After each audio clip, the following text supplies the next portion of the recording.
The Hello Kitty murder case shocked Hong Kong and the world to the core when the skull of a woman was found sewn inside of a Hello Kitty doll. One of the participants in the torture of the victim claimed that she was haunted by her, and for years after the murder, the place itself was said to be haunted. In 1999, a young girl walks into a Hong Kong police station alone, riddled with nightmares and guilt. The 14-year-old teenager claims to be haunted by this dead woman for the last couple of weeks, and she truly believes she won't be at peace until the girl confesses to what happened to the ghost that is haunting her. At first, the police disregards her statements, thinking she is delusional and making stuff up. But when she tells them about the horrible torture and murder she witnessed and even took part in, the police couldn't ignore it. When the police started investigating the address the girl gave, they came to find something truly shocking and horrible. The apartment had been the site of a crime where a woman had been held imprisoned, tortured and abused for over a month before she died. The body had been mostly disposed of, but stuffed inside of a huge Hello Kitty plush doll, they found the woman's head.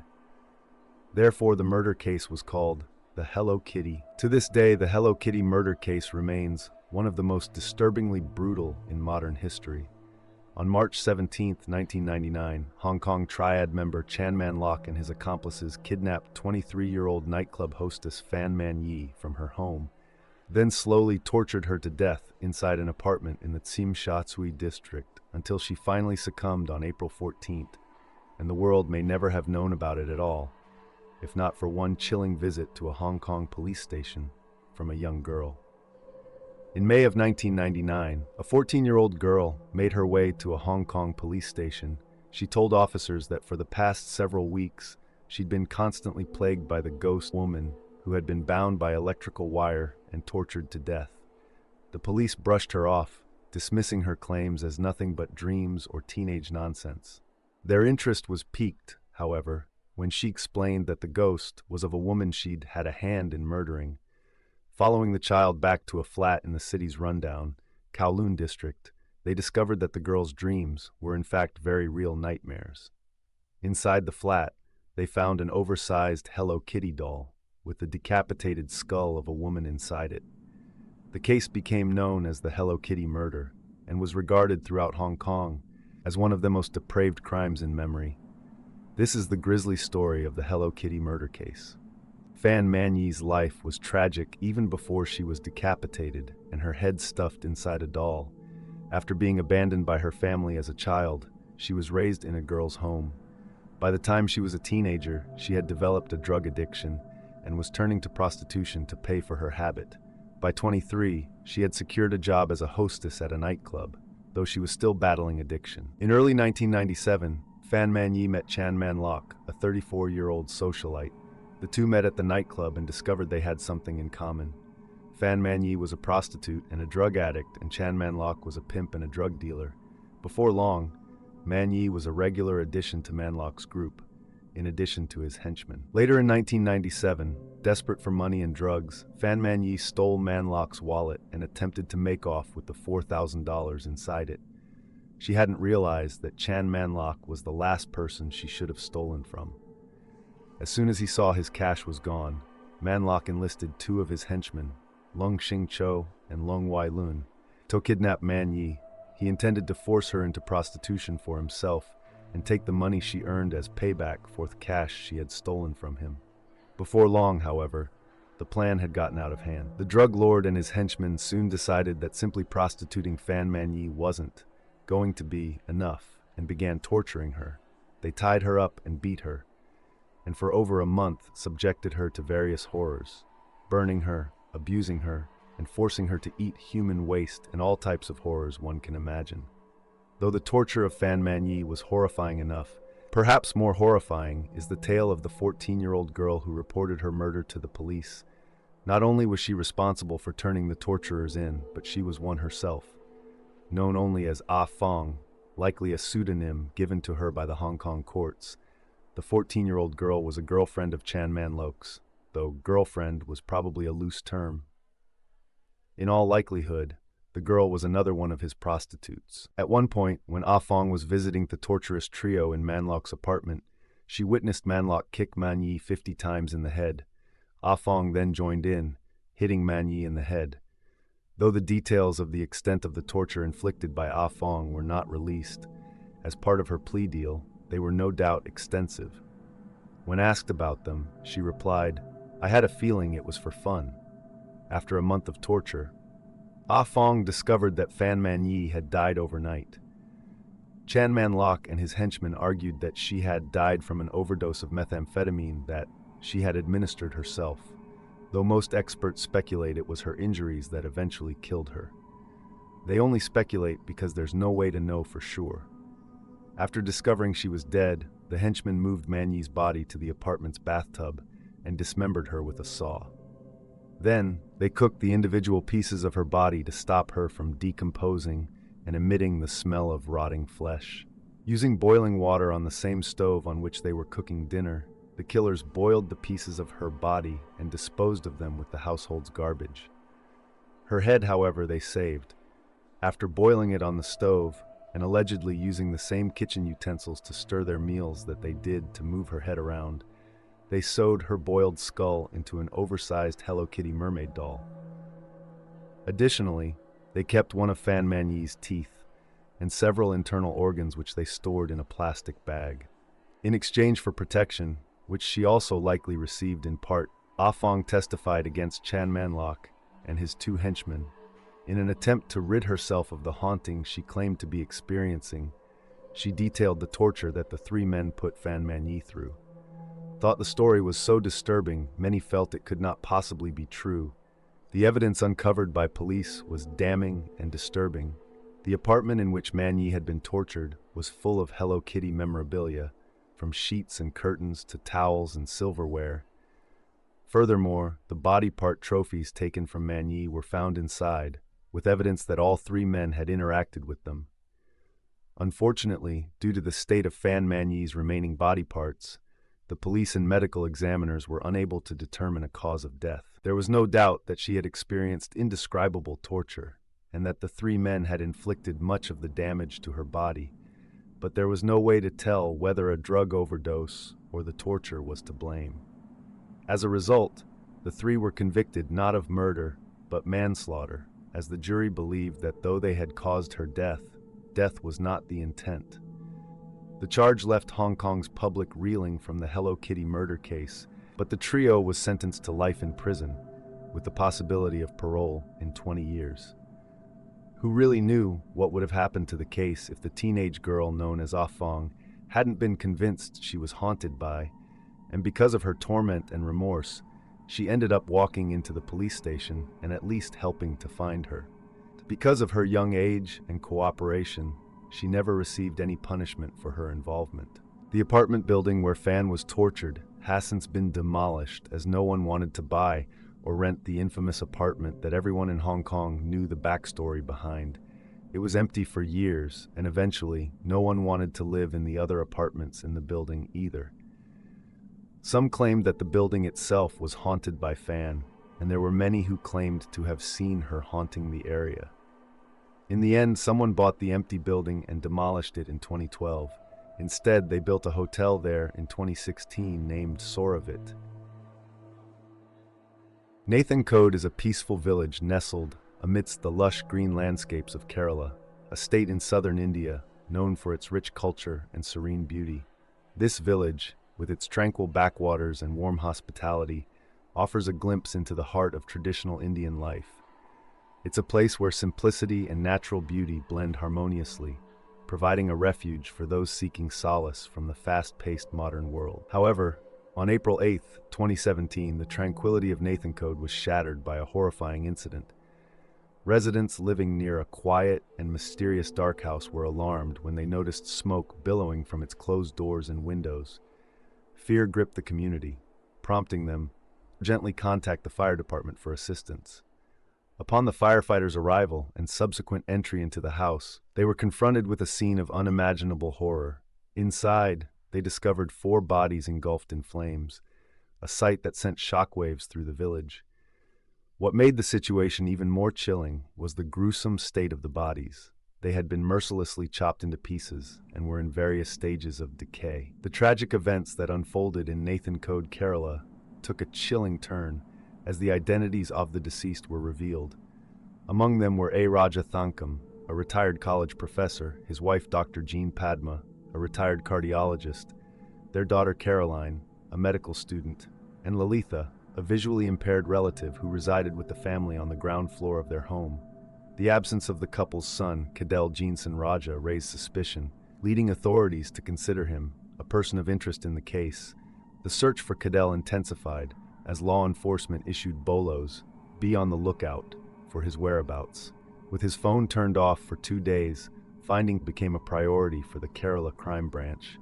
The investigation delved into background and interactions, hoping to shed light on the grim circumstances surrounding his family's tragic demise. Neighbors and relatives of the family spoke up about their thoughts on the tragedy. They described the family as quiet and private, staying mostly to themselves. Their house had a dark and eerie appearance, with closed doors and windows and overgrown shrubs adding to the gloomy atmosphere. The family, especially Kadel, didn't interact much with others. Their house had a dark and eerie appearance, with closed doors and windows and overgrown shrubs adding to the gloomy atmosphere. The family, especially Kadel, didn't interact much with others. Kadel, who lived with his parents, rarely left his room and didn't talk to anyone. Many neighbors hadn't seen him in years. People believed Kadel was a recluse, spending most of his time playing violent video games and possibly even creating them. While some blamed video games for influencing criminal behavior in young people, others felt the violence was already inside Kadel, waiting to come out in a terrible way.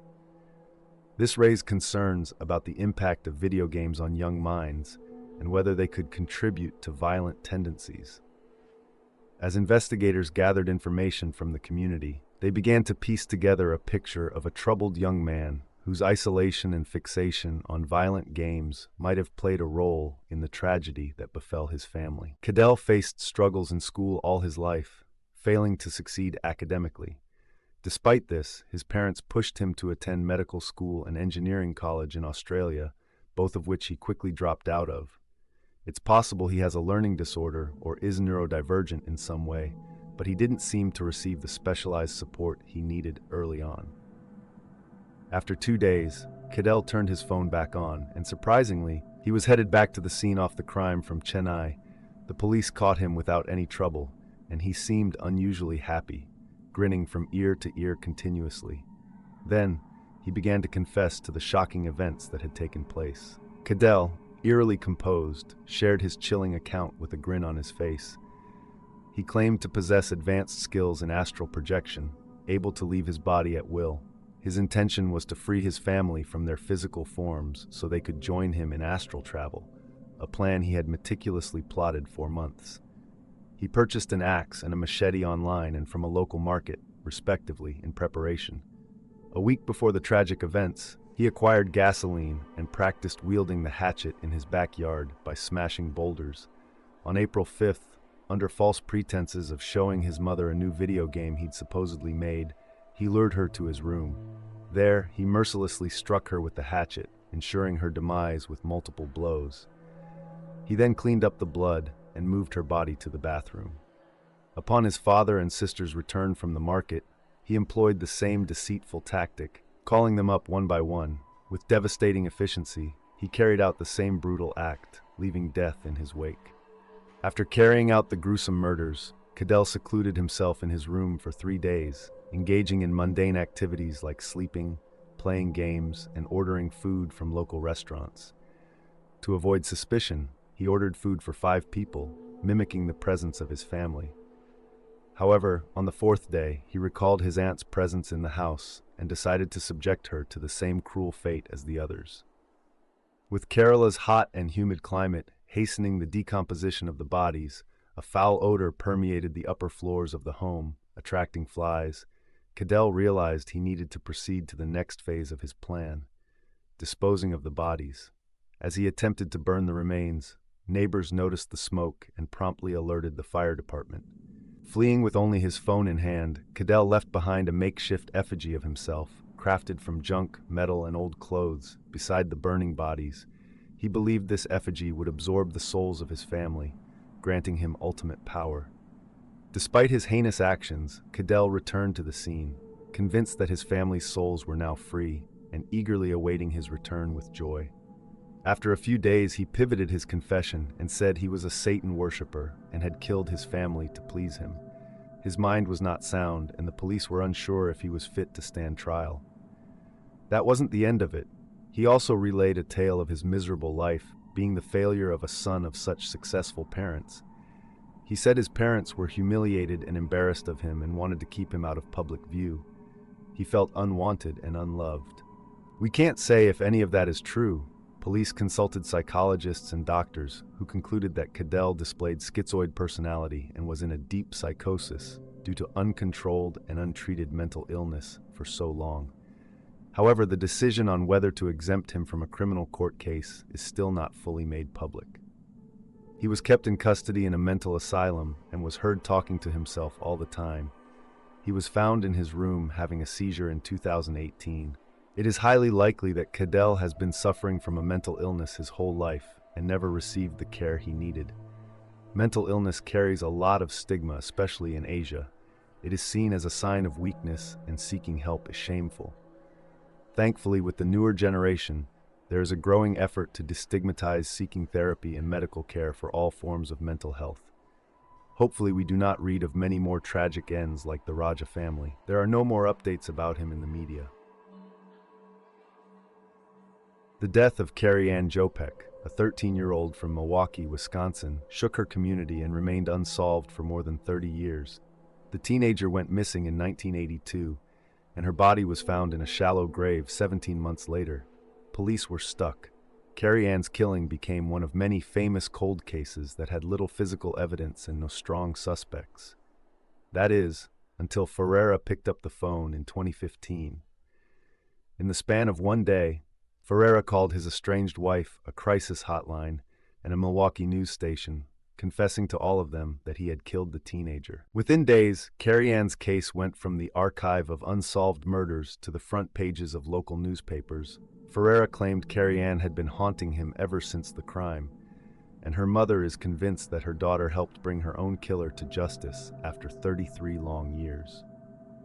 On March 16, 1982, Carrie Ann Jopek was suspended from middle school in Milwaukee, Wisconsin. According to police documents, she had been walking the halls without a pass. She was sent home around 1:30 p.m., but never made it back to her mother and stepfather's house. Her mother was sure that she had gotten kicked out of school on purpose to go to a nearby party and didn't pick her up from school that day. Carrie Ann went to a party at the house of Robin Mant, her best friend. She wasn't seen after the party. Her mother reported her missing, believing she had run away from home. Ferreira spotted Carrie Ann Jopek at a house party full of kids skipping school. He had been drinking and offered her a joint. He asked if she wanted to go down to the basement with him, and she agreed. Once they started down the stairs, Carrie Ann had second thoughts. According to Ferreira, she said, "I don't know if this is a good idea," to which he replied, "You are going downstairs." He pushed Carrie down the stairs and observed her body strike the railing and the wall and fall to the basement floor. Ferreira looked at Jopek's limp body, and he saw an opportunity. He had his way with her, feeling her breasts through her clothes, before he realized that her neck was broken. Carrie Ann fell and died from a broken neck and internal injuries. Ferreira admitted to sexually assaulting Carrie Ann, not realizing until after that she was dead. He then took her body outside under the porch and buried her in a shallow grave. The party Carrie Ann Jopek attended was thrown by her best friend, Robin Mant. In September 1983, Mant's mother decided to do some renovations on the home's deck. She hired a carpenter who dug beneath a section of the deck and came across a human skeleton.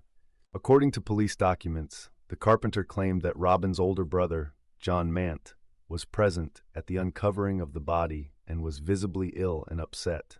On September 6, 1983, 4 days after skeletal human remains were discovered in the Mant family's backyard, dental records were used to confirm that the body was in fact that of Carrie Ann Jopek. That same day, a concerned neighbor witnessed Joseph Ferreira standing beside the hole on the ground where the body was found. He told police Ferreira had been crying and raising his hands up.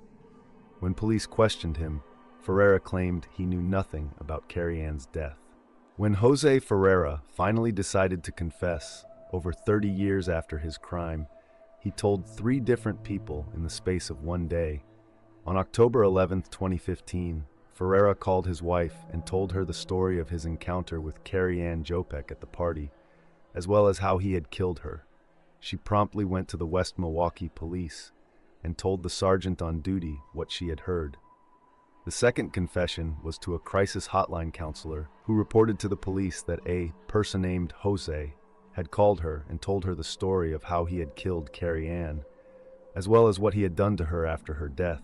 According to the counselor, Ferreira couldn't decide at the time if he wanted to go out in a blaze of glory or in silence, but he wanted the crime to be on the news. The third was to Milwaukee news station, where Ferreira told a reporter the same information he revealed to the crisis counselor. He said that Jopek's spirit had haunted him since she died. She appeared in his dreams, he was becoming restless, and finally, he couldn't take it anymore. After all that, the most detailed and thorough confession was the one he gave to police 2 days later. After being taken into custody, Ferreira was never initially charged with anything by police. He was considered a suspect, but when asked about Carrie Ann Jopek's disappearance, he claimed to have no information. For the first year and a half, police treated her as a missing person rather than a homicide victim. Once they found her body, there was little physical evidence to form a case. Although Ferreira was always suspected of having something to do with her death, he was able to walk free for more than 3 decades. Assistant District Attorney Carl Hayes described Ferreira as a pathetic individual and stated that Mr. Ferreira had hit a wall, sort of a rock bottom. He had been suffering from mental illness, and his confessions may have been brought on by heavy drinking. At the time, Ferreira's wife was in the process of filing for divorce. His attorney, Caitlin, believed Ferreira was trying to use the publicity of his confessions to get her attention and convince her to stay with him. Instead of the 20 years he could have faced, Ferreira was sentenced to 7 years behind bars. Although authorities originally charged him with second-degree murder, there was little physical evidence to link Ferreira to Carrie Ann Jopek's killing. Because he wanted to have the legal proceedings over with quickly, Ferreira accepted a plea bargain with reduced charges. He pleaded guilty to attempted second-degree sexual assault and false imprisonment, and the judge gave him the maximum 7-year sentence. Carrie Ann Jopek's parents were present at Ferreira's trial and held a photo of their daughter throughout the proceedings. Her mother, Carolyn, believes her daughter's spirit was haunting Ferreira for over 30 years. He said he was haunted. He told me, "Your daughter's haunting me," and I believe she was. Guilt over what he'd done was one of the driving factors in his confession, and Ferreira was ready for the truth to finally come out. In court, he apologized directly to Carrie Ann's family, saying, "I can't take back how it happened. Sorry, from the deepest pain in my heart, sorry." It isn't clear whether Ferreira knew Carrie Ann Jopek's family before her death. However, Carrie Ann's younger cousin, Tammy Zingler Schmidt, claims that after the murder he visited her family often. Schmidt was 9 at the time and stated Ferreira came over and sat with them at the kitchen table. He tried to comfort Carrie Ann's parents and implied he knew something about their daughter's death, but couldn't reveal it or he'd be killed. Once it was determined Ferreira was going to be charged with second-degree murder, his lawyers began looking to implicate other people who had been present at the party. They landed on John Mant, one of the party's hosts. His younger sister, Robin, had been Carrie's best friend.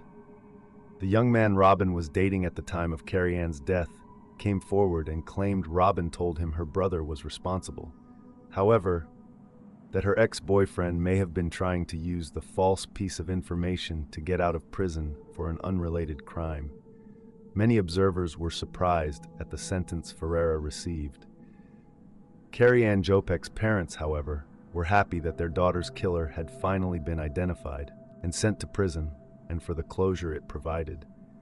Carrie Ann's parents, although still grieving the loss of their daughter, had tried to keep a realistic outlook regarding the legal proceedings. It had been over 3 decades, and they knew that with little physical evidence, there wasn't a lot the justice system could do. On Ferreira taking a plea deal, Carrie Ann's stepfather said, "It's better than taking a gamble and suffering a complete loss."